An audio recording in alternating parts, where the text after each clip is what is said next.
Hello बच्चों, चलिए प्रश्न को पढ़ते हैं। उभय दंतुर लिगेंड की उपस्थिति के कारण उपसहसंयोजक यौगिक समावयवता दर्शाते हैं। हमारे पास दो यौगिक दे रखे हैं, पहला और दूसरा। इन दोनों यौगिकों में किस प्रकार के पैलेडियम संकुल हैं? ये पैलेडियम के संकुल हैं और इनमें हमें समावयवता पूछी है कि किस तरह की समावयवता उपस्थित है। चलिए हम बात करते हैं सबसे पहले मुख्य अवधारणा की। मुख्य अवधारणा, और मुख्य अवधारणा में हम लिखेंगे संकुलों में समावयवता। ठीक है ना। संकुलों के अंदर समावयवता किस तरह की होती है? हमें पैलेडियम के दो यौगिक दे रखे हैं, PD C6H5 की होल ट्वाइस, SCN की होल ट्वाइस। ठीक है। और दूसरा यौगिक है PD C6H5 का होल ट्वाइस, NCS का होल ट्वाइस। ध्यान रहे, हमारे पास जो यौगिक है इनका अणु सूत्र समान होना चाहिए। तो समावयवी की परिभाषा ही यही होती है। समावयवी कौन से होते हैं?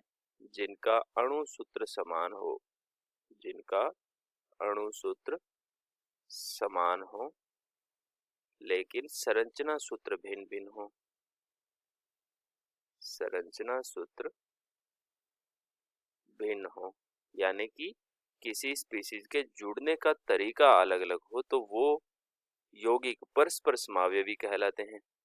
यहाँ हमारे पास दोनों ही यौगिकों का संरचना सूत्र समान है। यहाँ PD C6H5 लिगेंड के रूप में दो हैं, इधर भी C6H5 लिगेंड के रूप में दो हैं, इधर SCN दो है, इधर NCS दो है। ध्यान रहे, यहाँ पर सल्फर, कार्बन और नाइट्रोजन ये तीन हैं, इधर भी सल्फर, कार्बन और नाइट्रोजन का यौगिक है ना। तीनों का की दो लिगेंड बनी हुई है। अब ध्यान रहे, हमारे पास जो ये लिगेंड है SCN और NCS, SCN और NCS, ये लिगेंड ऐसी लिगेंड है, इनको कहते हैं उभय दंतुर लिगेंड। क्या कहा जाता है? उभय दंतुर लिगेंड। क्यों कहा जाता है उभय दंतुर लिगेंड? क्योंकि एक ही समान प्रकार के अणु सूत्र वाले जो स्पीशीज होती है, आयन या अणु होते हैं, इनके अंदर अलग अलग प्रकार के दाता परमाणु होते हैं। तो दाता परमाणु के भिन्न भिन्न होने की वजह से इनको उभय दंतुर लिगेंड कहा जाता है। यहाँ पर सल्फर, कार्बन और नाइट्रोजन यानी कि SCN जो होता है, थायोसाइनाइड जिसको हम कहते हैं, इसको इसके अंदर दाता परमाणु जो होता है SCN के अंदर दाता परमाणु होता है सल्फर। कौन होता है? सल्फर होता है। जबकि NCS में आइसोथायोसाइनेट में हमारे पास जो दाता परमाणु होता है वो होता है नाइट्रोजन। इसमें नाइट्रोजन होता है और इसमें सल्फर होता है। यहाँ पर जो सल्फर होता है इसके पास एकाकी इलेक्ट्रॉन युग्म रहता है जो कि दाता परमाणु का काम करता है। ठीक है। और दूसरे में नाइट्रोजन कर रहा है। तो ये दोनों का नाम लिख लेते हैं। ये होता है थायोसाइनेटो, थायोसाइनेटो लिगेंड होता है। इस पर -1 आवेश होता है दोनों पर ही। ठीक है ना। NCS जो होता है इसका नाम होता है आइसोथायोसाइनेटो, आइसोथायोसाइनेटो। ठीक है ना।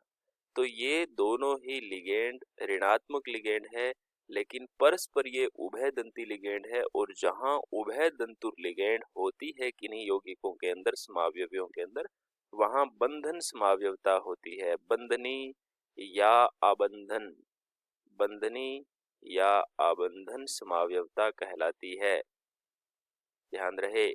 तो इस तरह के बहुत सारे होते हैं, जैसे NO2- होता है, NO2 और ONO, ये परस्पर क्या है? उभय दंती लिगेंड है। ठीक है। तो इनके यौगिक जो होंगे, इनके जो उपसहसंयोजक होंगे वो बंधनी समावयवता दर्शाएंगे। ऐसे ही CN- या NCS- CN- या NC- साइनेटो साइनो या आइसोसाइनो के यौगिक जो होते हैं वो परस्पर बंधनी समावयवता दर्शाते हैं। ऐसे ही एससीएन और एनसीएस के यौगिक भी बंधनी समावयवता दर्शाते हैं, जो कि विकल्प ए में दिए हुए हैं। आशा करते हैं आपको समझ आया होगा। धन्यवाद।